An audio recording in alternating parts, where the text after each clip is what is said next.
fellow diamond painting addicts, and welcome back to Diamond Painting Anonymous. I'm Daphne, and I'm here today for this week's WIP and Chat. If you're new here, welcome. If you're not new here, welcome back. WIP, W-I-P, stands for Work in Progress, and this is mine.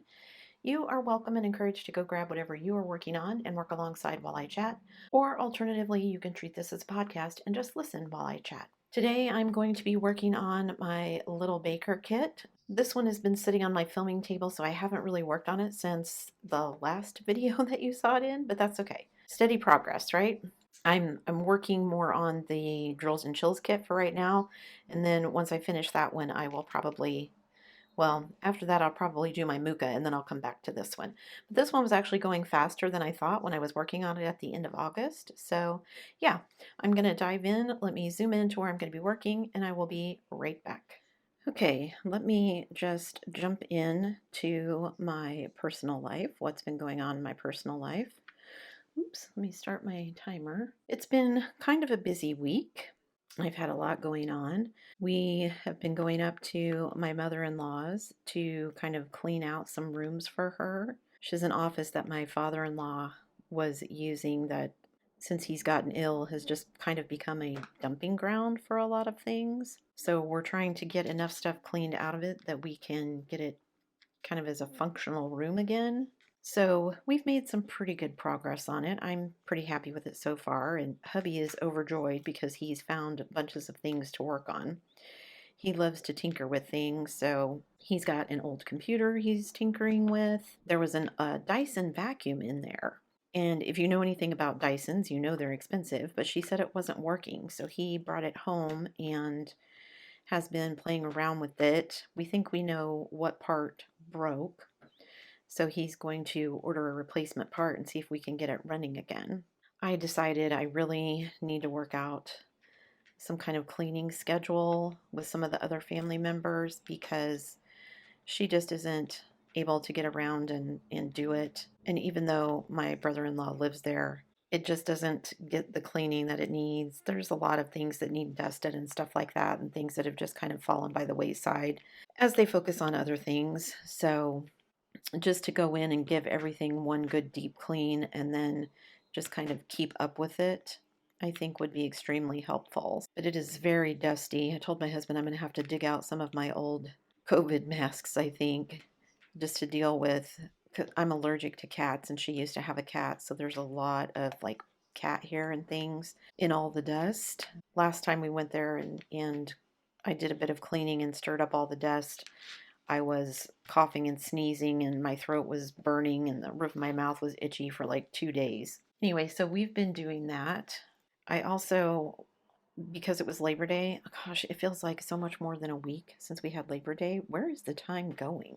I swear since May, the time has just flown. It's like I turned around and it was 3 months later. That's kind of crazy. Anyway, we enjoyed it, even though it kind of just felt like a regular day. I guess we watched a little bit more football than usual, but football season has started, so there's lots of CFL games, lots of college games, lots of NFL games. We did buy a couple of new things. Hubby went out and bought me an upright freezer. It's not huge, but it is a large freezer that we can put downstairs in the basement, and they're going to put it down in the basement for us. So my son was very appreciative that we paid the delivery fee for that because our stairs to our basement are not the greatest, and trying to get a big heavy item like that, and that's why I said it's more than worth the delivery fee if they're going to take it down the stairs for us. So this way we can stock up on meat when it goes on sale or anything else that needs to be refrigerated, buy some stuff before the prices get any worse than they are. I like to stock up on like stuff for my desserts and things that I like to get, stock up on meats, maybe even some bread and some things that we can just put in the freezer so that we have them on hand if we run out of something instead of feeling like we have to run to the store every time.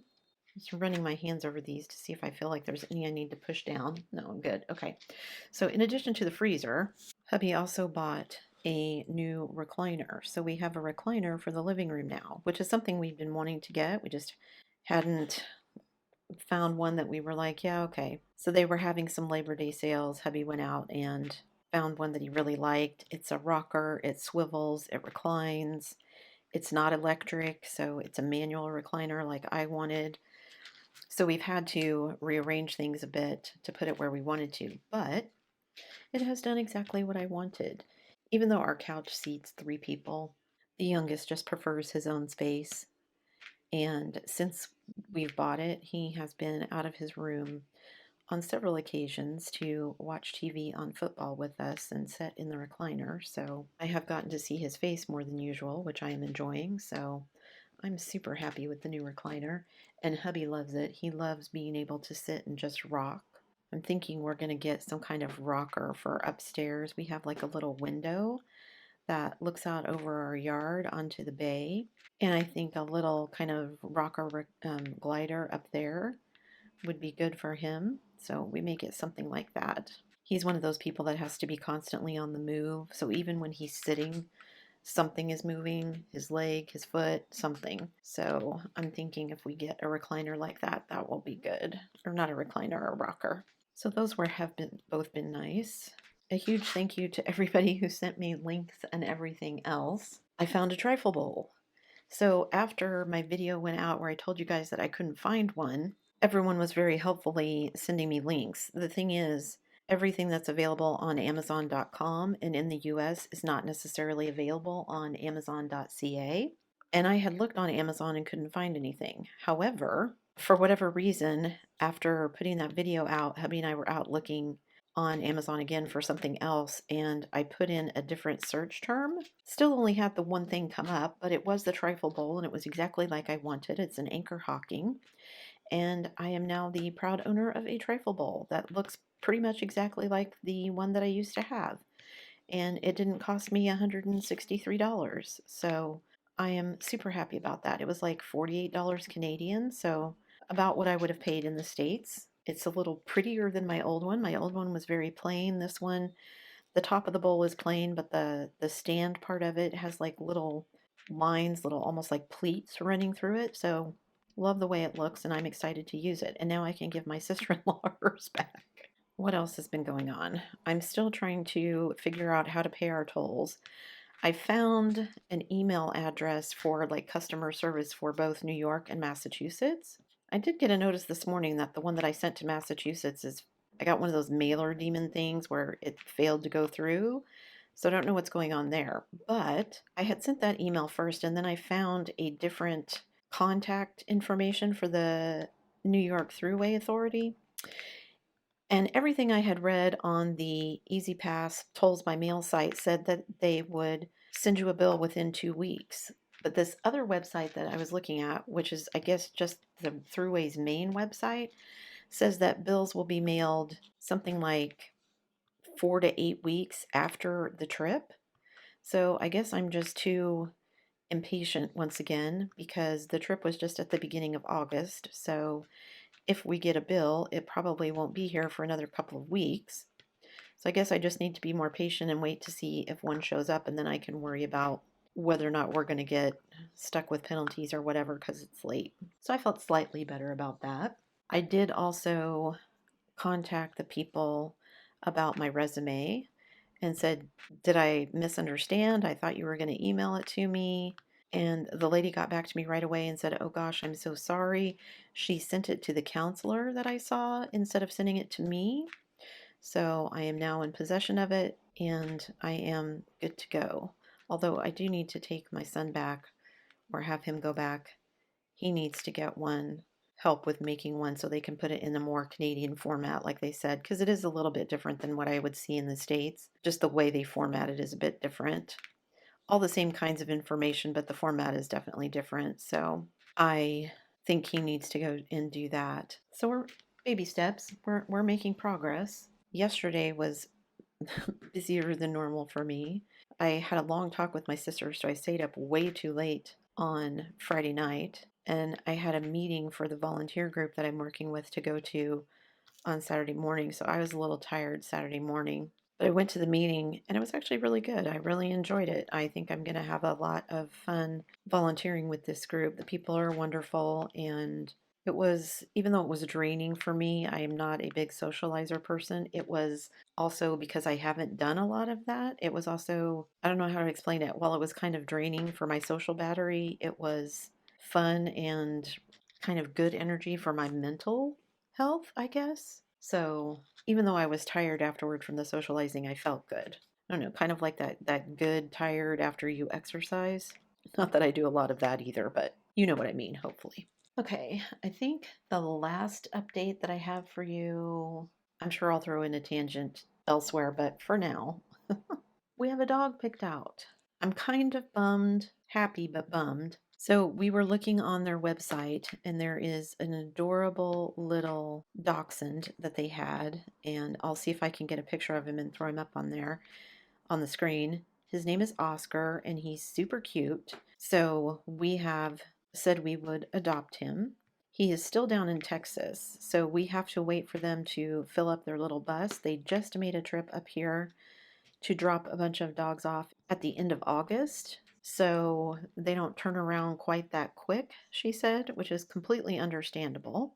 So she's hoping that maybe by the end of October, they will, well, they will have enough dogs to fill up a bus and make a trip to be up here at the end of October. So fingers crossed that that's what happens and they get enough dogs to fill up the rest of the bus. We were actually going to get another dog as well.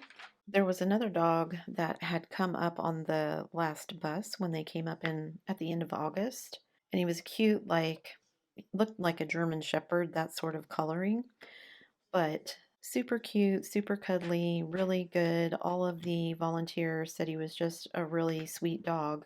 And we said, okay, well, we had to wait until he come up here. They sent him to his foster family, and the foster family was supposed to call us so that we could make an arrangement to see him so that if we wanted to adopt him, we could. The foster family fell in love with him, so the foster family is going to keep him. So he is no longer available, which was kind of a bummer because he was super cute and everybody was saying what a good dog he was. And I was really looking forward to meeting him and seeing if he fit in. And I told my husband if that's how it worked out, then clearly he's not meant to be ours. But I was a little bummed. And hubby wants to wait until Oscar arrives so that we can kind of get Oscar settled in and then get a second dog. And I'm like, well, I don't disagree that one of them needed to be here first, but I was happy for it to be the other dog so that we could get that one settled in. And then Oscar is much younger than that dog. I just thought it would have been easier to do it that way, but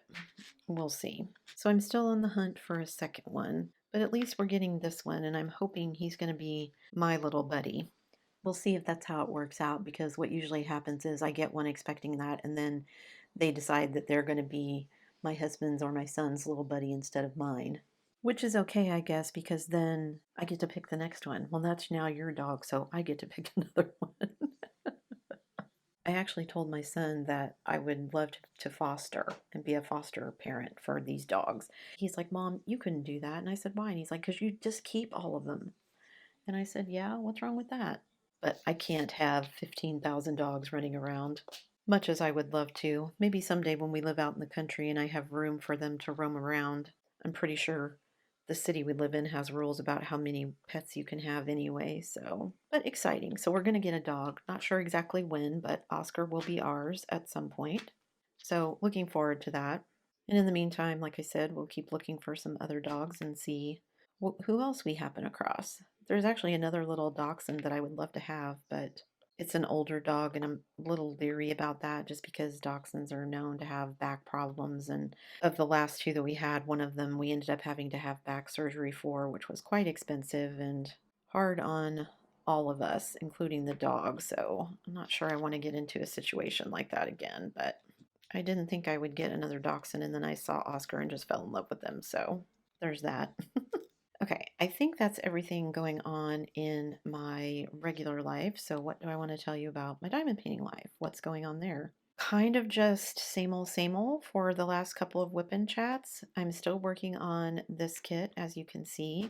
This one is kind of be my not backup project, but just my secondary project, I guess, for now. I worked on it through the end of August after I finished the 2 floral kits for our flower diamond paint along.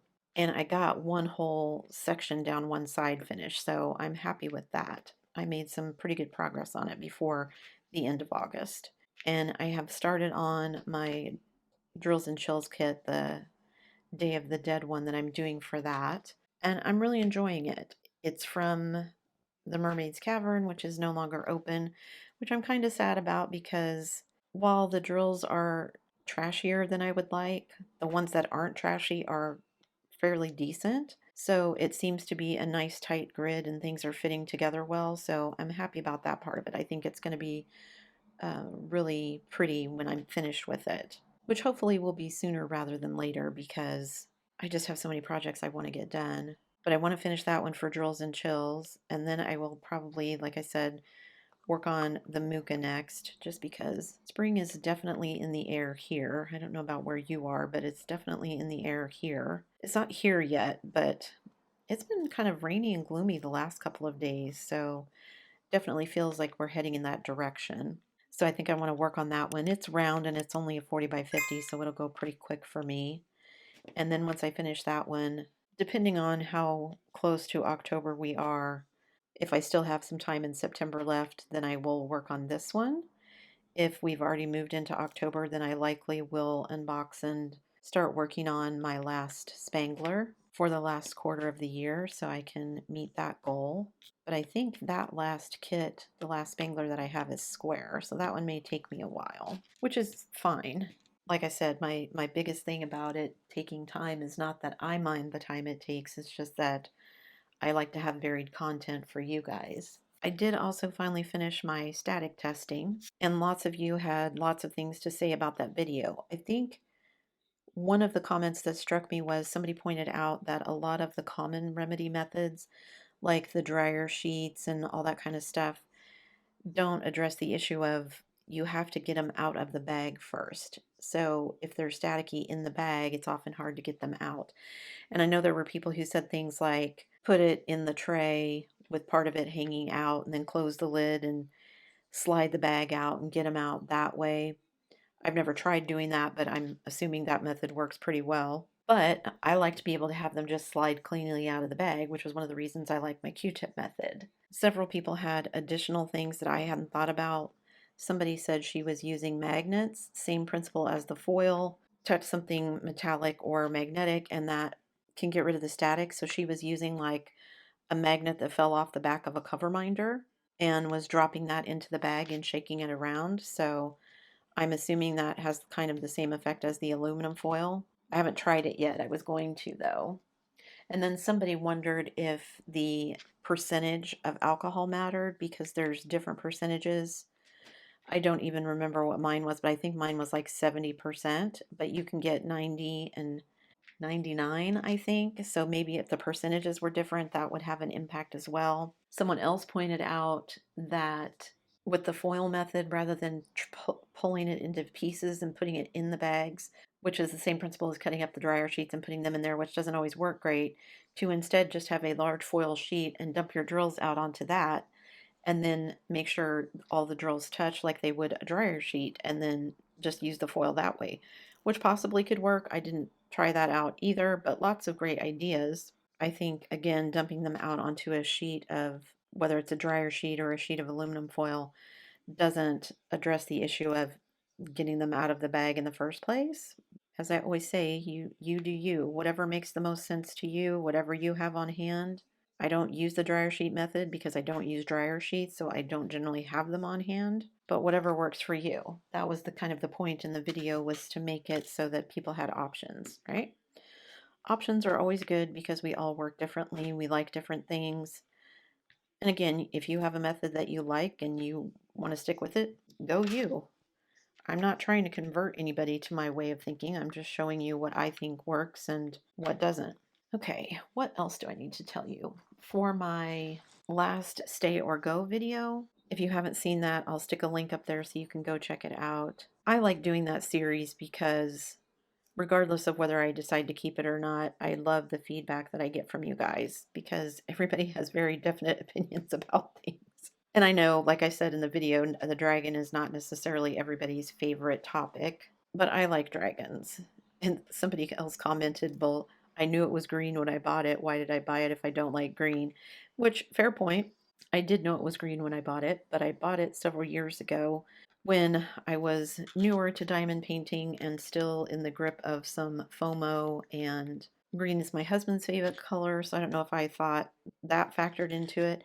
But also, I think just for those of us who are lucky enough to have a decent stash, your tastes change. You know, sometimes as you have things sit on the shelf, you look at them and think, well, do I really want to do this one? Or at least I do. Maybe that's just me.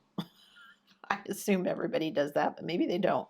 My husband, in talking to him, is just like, they don't go bad. Why don't you just leave the ones that you're not sure about on the shelf, work on some ones that you're more excited to work about, and then come back to these later? And I think the reason that I have not been doing that is because there are some that I know, and those are ones that I've already passed on to others, that I just wasn't going to ever get to them for whatever reason.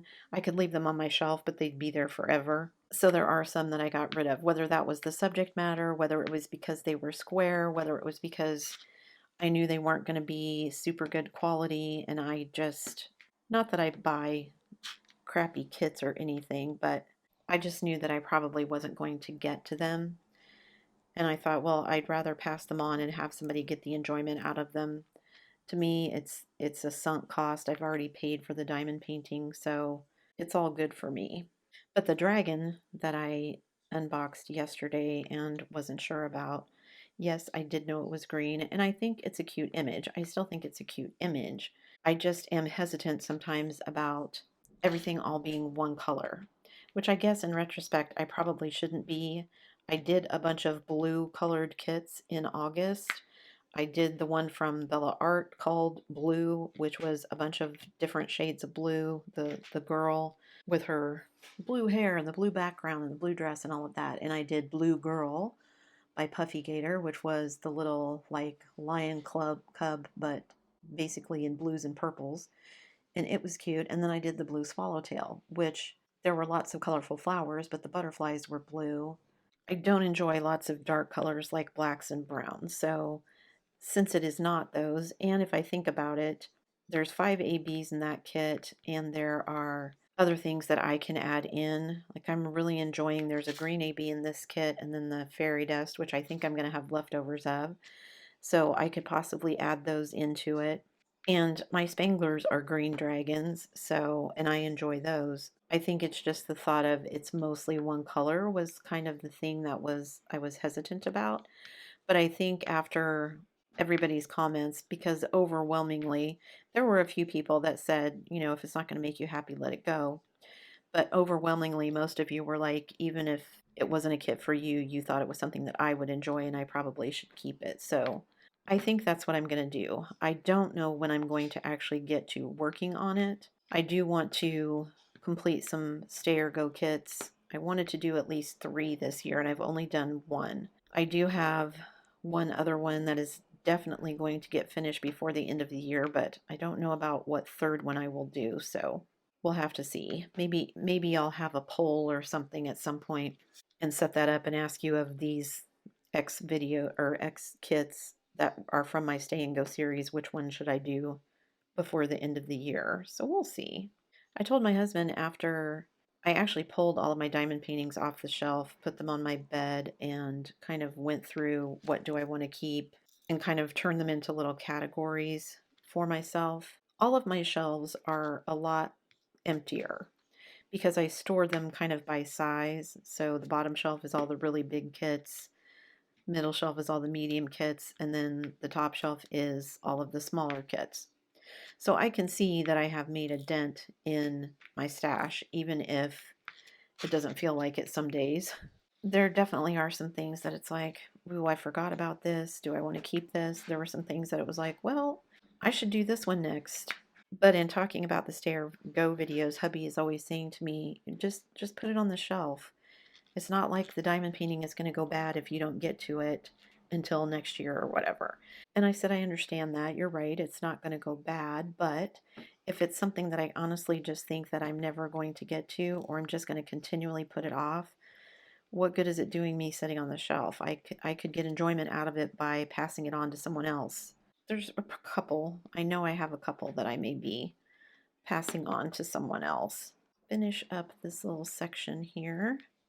And then I have something that I want to show you guys, because I did also finally go through and sit down. I don't think it's interesting enough for me to do an entire video about what I did, but I did want to share the information with you guys. So I thought, well, I'll just stick it in here at the end of the whip and chat and just kind of update you guys on what I did and what I've discovered. So let me grab my sheet of paper and I'll be right back. Okay, so I had been talking about going through my stash and trying to figure out the square centimeterage of what's in my stash. And I did this with pencil and paper, pen and paper. I could have done it on a spreadsheet. I do keep a spreadsheet of my stash and all the details of it, when I ordered it, when I got it, how much it cost, the size of it, whether it's square or round, all that good stuff.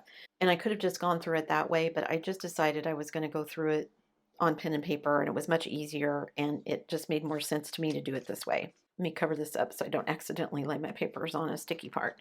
So I just have a sheet here where I just kind of wrote down all of the names, and this isn't all of them, but the names of my stash. And then I wrote down the sizes of everything, and I kept it in centimeters. Like my gnomes was in inches, so I had to convert it.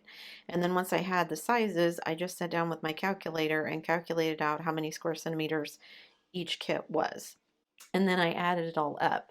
So currently I have 250,159 square centimeters of drill field that I could complete in my stash with all of the kits, because I have another page that has kits. These are mostly just Diamond Art Clubs, and then I have the other kits that I have as well. So I added them all together, and from previous experiments, I know that I can do roughly a section in an hour, whether it's square or round. Squares take me longer, so I decided I would just go with that, because I think it's more like 45 minutes for rounds, but I just thought I would do that roughly my release paper size in an hour. So that's 154 centimeters squared roughly for the size of my release papers for most of them. And these are all approximations. This is not exact. I didn't measure everything out. Sometimes the drill field is exactly what they say. Sometimes it's smaller, sometimes it's bigger. So this is an estimate, but at least it gives me somewhere to go. So 154 square centimeters an hour that I can complete.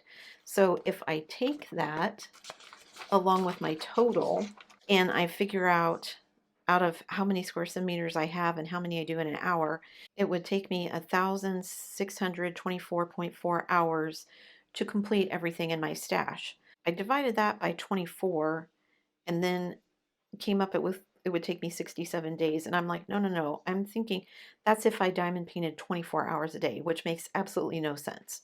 So instead, I was like, okay, here is the amount of hours I have that it would take me. So if I do, let's say, 4 hours a day, and I generally do more than that, but if I say 4 hours a day, so if I divide that number by 4, it's 406 days, which is around 13 months of diamond painting, and that's doing 4 hours a day every day, which is not probably my usual, to complete my stash. So a little over a year to complete everything in my stash if I worked 4 hours a day every day from now until I was finished, which won't happen.